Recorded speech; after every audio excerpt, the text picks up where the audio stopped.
लातूरसह 4 जिल्ह्यात कर्नाटकात घरफोडी करणारी सराईत टोळीतील 32 गुन्ह्यातील कुख्यात मुख्य आरोपी जेरबंद, लाखो रुपयांच्या चोरीचा पर्दाफाश। लातूर जिल्हा तसेच शेजारील धाराशिव, सोलापूर व कर्नाटक राज्यातील बिदर जिल्ह्यात मागे 1.5 ते 2 वर्षापासून सुरू असलेल्या घरफोडी व चोरीच्या सलग घटना घडत होत्या। बंद घरांचे कुलूप तोडून मौल्यवान दागिने व रोख रक्कम चोरी करणारी ही टोळी अत्यंत चलाक पद्धतीने गुन्हे करीत असल्याने पोलिसांसमोर मोठे आव्हान उभे राहत होते। मात्र पोलीस अधीक्षक अमोल तांबे लातूर यांच्या सूचनांनुसार अप्पर पोलीस अधीक्षक मंगेश चव्हाण यांच्या मार्गदर्शनात पोलीस निरीक्षक सुधाकर बावकर यांच्या नेतृत्वात स्थानिक गुन्हे शाखेने राबवलेल्या विशेष कारवाईत या गुन्हेगारी टोळीतील मुख्य व कुख्यात आरोपीस अटक करण्यात आली आहे।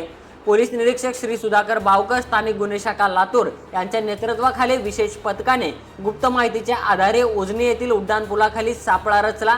या कारवाई दरम्यान सुनील उर्फ काळ्या श्रावण शिंदे राहणार सुंभा, जिल्हा धाराशिव हा रेकॉर्डवरील फरार आरोपीला पोलिसांच्या ताब्यात घेण्यात आले आहे।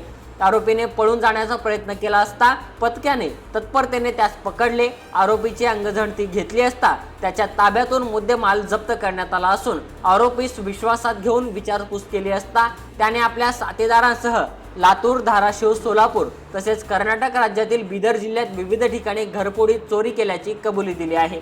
ही टोळी नियोजनबद्ध पद्धतीने वाहनांचा तपास करून रात्रीच्या वेळी बंद घरे हेरून चोरी करत असल्याचे उघड झाले आहे। या तपासाअंती आरोपी विरुद्ध खालीलप्रमाणे गुन्हे दाखल करण्याचे निष्पन्न झाले आहे।